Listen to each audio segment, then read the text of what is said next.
Hey everybody, it's Chad with Old South Forge, and on this video, you can tell I'm not in the forge, I'm actually in my house. But this video is to answer a question that I get asked a lot, and that's how do I color my handles, the antler handles for the knives, how do I color it? And I'm going to try to show y'all a couple of ways that I do it, a couple of different methods that I use to get the antique patina on the antler. So I guess we get right to it. I've got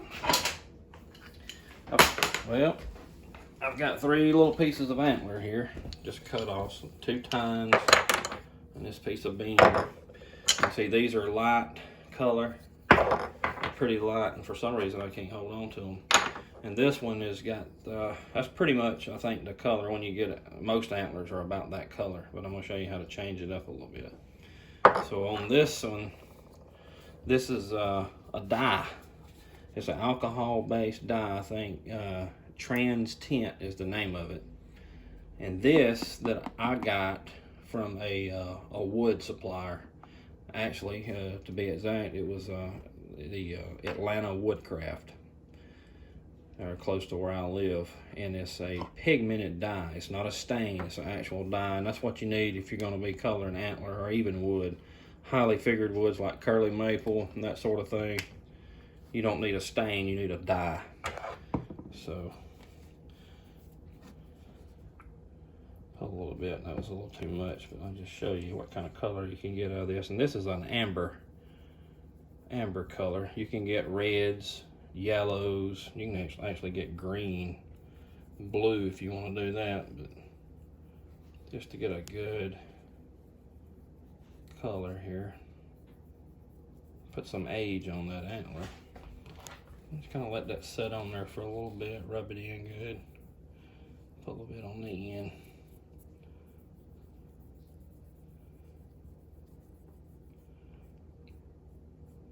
And like I say, this is it's a dye, it's not a stain.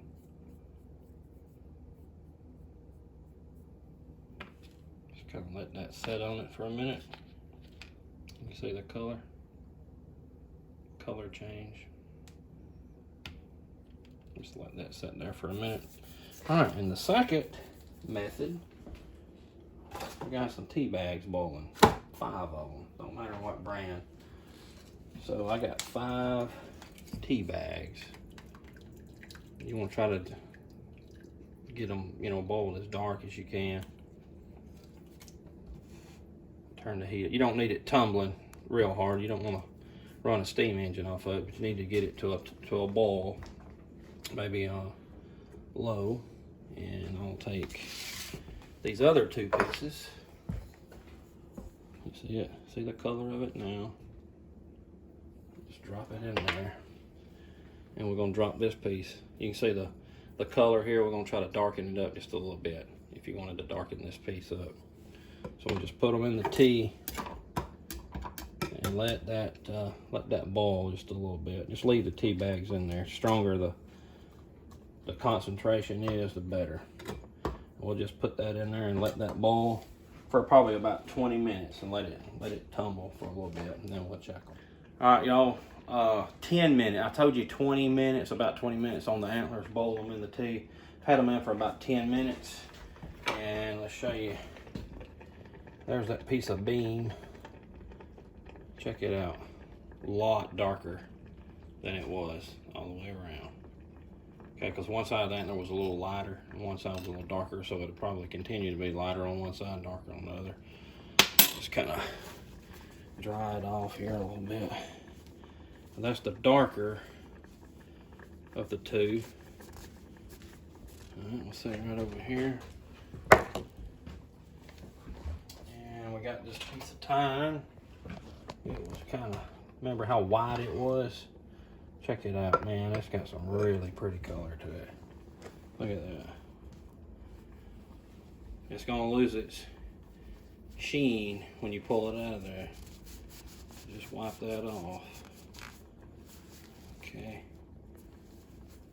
But if you oil, or if you use true oil or some type of shellac or something like that, on however how you want to finish it, it's going to bring back the shine to it. All right, so here Here's the one I did with the dye. It's basically about the same color, but the tea's a whole lot less messy. It's not toxic in any way. Easy cleanup. This dye, it gets on the countertop, it's on the countertop. But see, it's a little bit dull. I'm gonna take a little bit of this boar butter and use on my muzzle loaders. Just a little bit. Slick it up, bring back the shine. And a little bit of that excess is gonna come off. Look at that.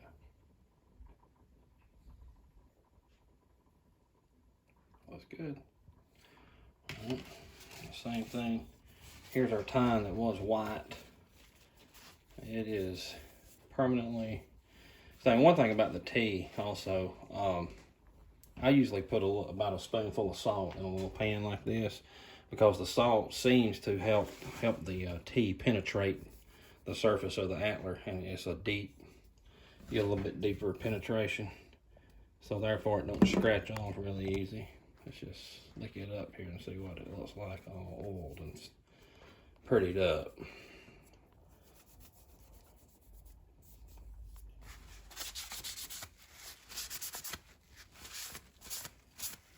If you want it lighter, just leave it in for a less amount of time.